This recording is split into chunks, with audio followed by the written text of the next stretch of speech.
once you sign that franchise agreement, that's like the magic key that unlocks the door to everything within the franchise. That's when you get access to all of their trade secrets and their systems and their operations team, and all of the goods is when you sign your franchise agreement.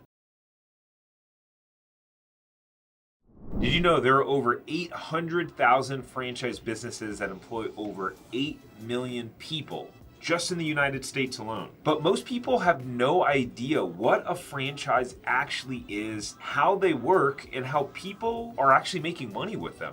And in this video, I'm gonna break down how franchising works using one of the most recognizable and controversial brands that are out there, Subway. All right, so by the end of this video, you're gonna know exactly what a franchise business is, some of the key terms that you need to know. We're gonna talk about the startup costs, on how they work, franchise fees, royalties, what all that stuff means, how much are they, and then we'll talk about how franchisees actually make money. And if you're new here, my name is Tarek Johnson. I've owned multiple franchises in multiple states, and today I am the CEO and founder of a company called Franchise Empire, where we help individuals find, vet, and launch money-making franchises. All right, so the easiest way to think about a franchise is kind of like a business in a box. So think about if you go to IKEA. You go to IKEA, you buy a piece of furniture, and everything you need is in that box. You've got all the pieces, you've got all the tools, you've got the screws,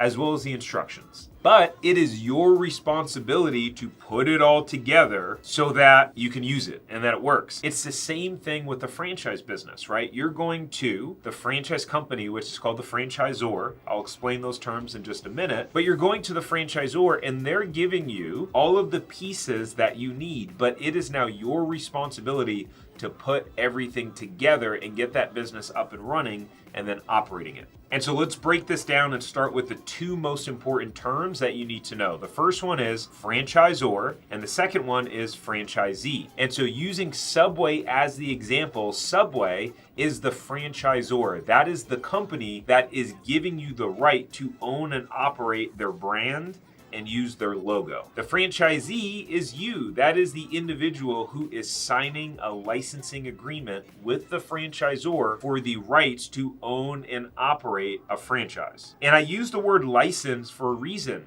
Because with a franchise, you're not buying a pre-built business. You are buying the rights and the license to own and operate a franchise within that brand. And so let's talk startup costs in financials. So sometimes you will see, if you look it up, you'll say, how much does it cost to own a Subway? And if you Google that, you'll see that the initial franchise fee is $15,000. What? You can own a Subway for only $15,000? That's crazy. No, the $15,000 is just a franchise fee. All that does is it buys you the rights to own and operate a Subway. Then, if you look more closely, the startup costs for a Subway range from $229,000 to $522,000 to get up and open. And so when you think about those startup costs, that will typically include a couple of key things. Number one, the franchise fee that we already talked about of the $15,000. Number two is it will include all of your startup costs and your building cost.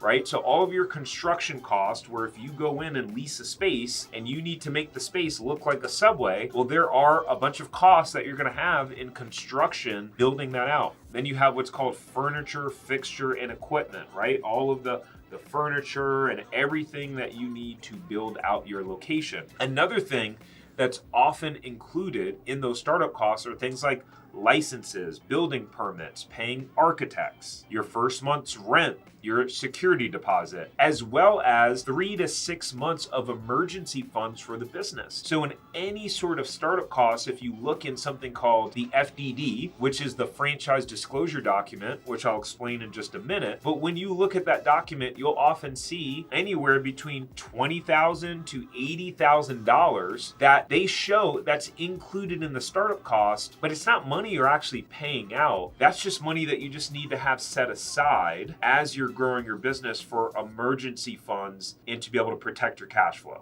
And now, if you're finding all of this stuff interesting and you want to know a little bit more about the nuts and bolts on franchising, all of the different terms that you need to know, what's the difference between retail, franchises, service-based brands, what are the different profit margins of different franchises, how do you scale them up into multiple locations and then one day potentially sell them for a lot of money, then I've created something called our Franchise Buyers Academy. In our Franchise Buyers Academy, we go over every single thing you need to know about franchising and making money in it.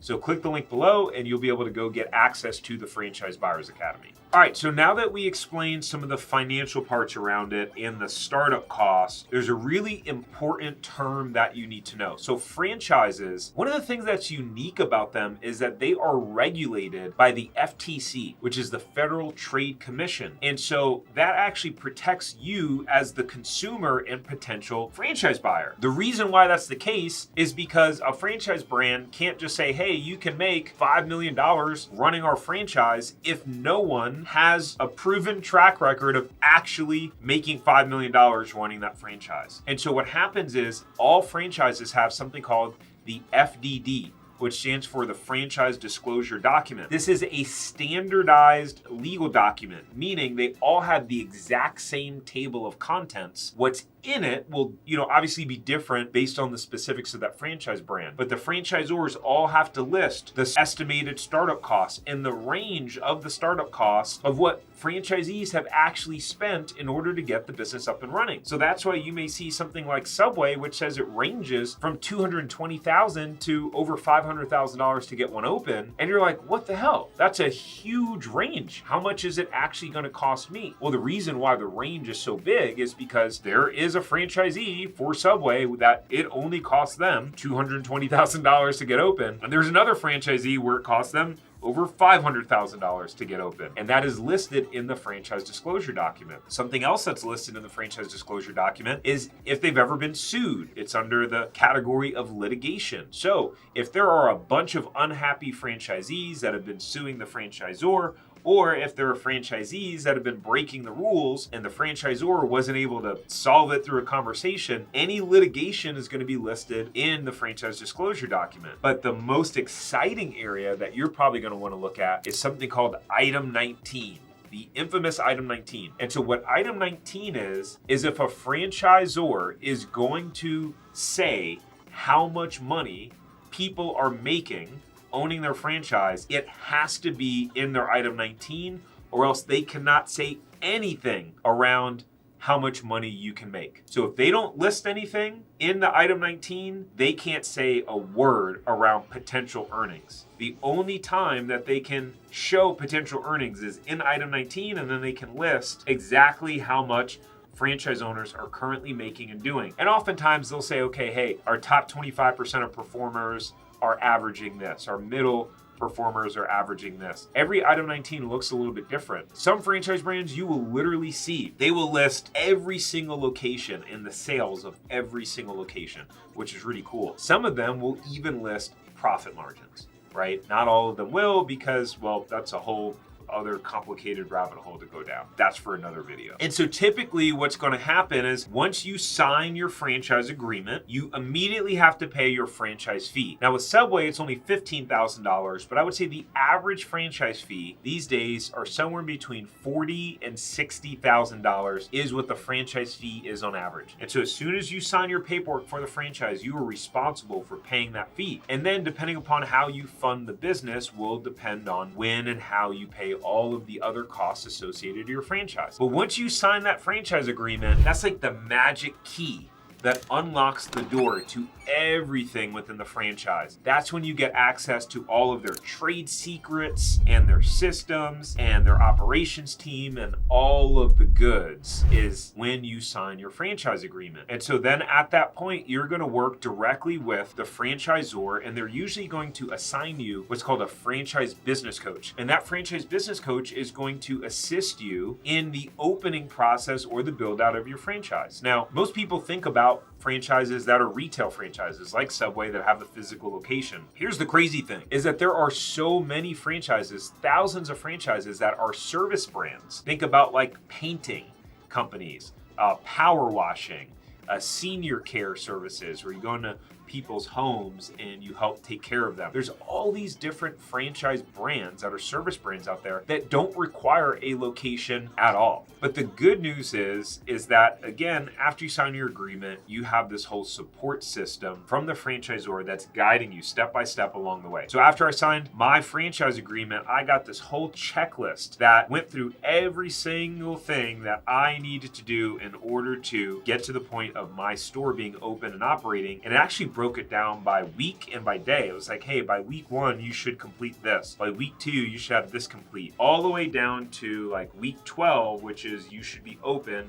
by week 12. And so how does the franchisor make money and how do you make money? That's $1 million question, right? The franchisor primarily makes their money through number 1, franchise fees, number 2, royalty fees, number 3, marketing fund contributions, and number 4, sometimes they will get kickbacks or get a percentage from different vendors that you are required to buy from. If that is the case, they are required to disclose that and put that in the franchise disclosure document. But the main way that franchisors make their money is primarily through royalties. And so the way that that works is they are going to collect a percentage of your sales. So if the royalty is 6% and you have a business that's doing $100,000 a year, we're just using low numbers to make the numbers easy, then you are paying a $6,000 royalty to the franchisor. They may also have a 2% marketing fund contribution. So then you're going to pay $2,000 to contribute to this marketing fund. Now that doesn't always mean that they're advertising on your behalf, but that could be covering the cost of logos or graphics or the website or all sorts of different things. But that's the main way that franchisors make money. And of course, they also make money off of their franchise fees as well. But some franchisors, with their cost per acquisition of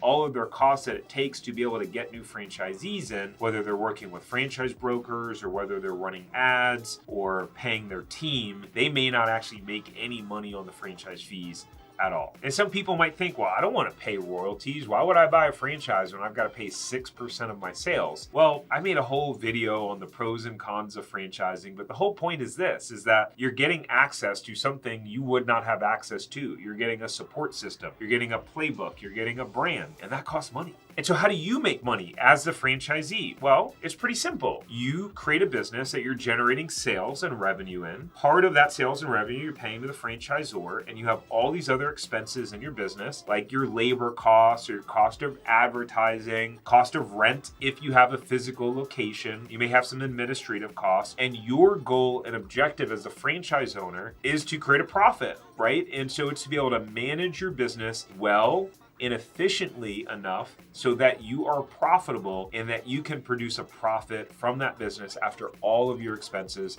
for that business. And some of you may be wondering, well, why doesn't the franchisor just open locations themselves? Why do they have franchisees in the first place? Well, it's really 2 main reasons. Number 1 is to reduce the risk and to save on capital, right? So if a franchisor is going to go ahead and open, if Subway said, hey, we're going to just open all corporate locations, well, then they have to come up with that $200,000 to $500,000 for every single location. That requires a tremendous amount of capital. Then they're hiring managers for those stores where managers turn over, people leave, or they don't treat it the same as they did if they own it. And so there's all sorts of data out there and just anecdotes. You just go in, sometimes you can tell a corporate run store versus a small business where the owner's present in their business. And generally speaking, those businesses are going to be better run by a local franchisee and a franchise owner. Of course, there are exceptions and there are people that are terrible at running and operating their business, but it's the key strategy,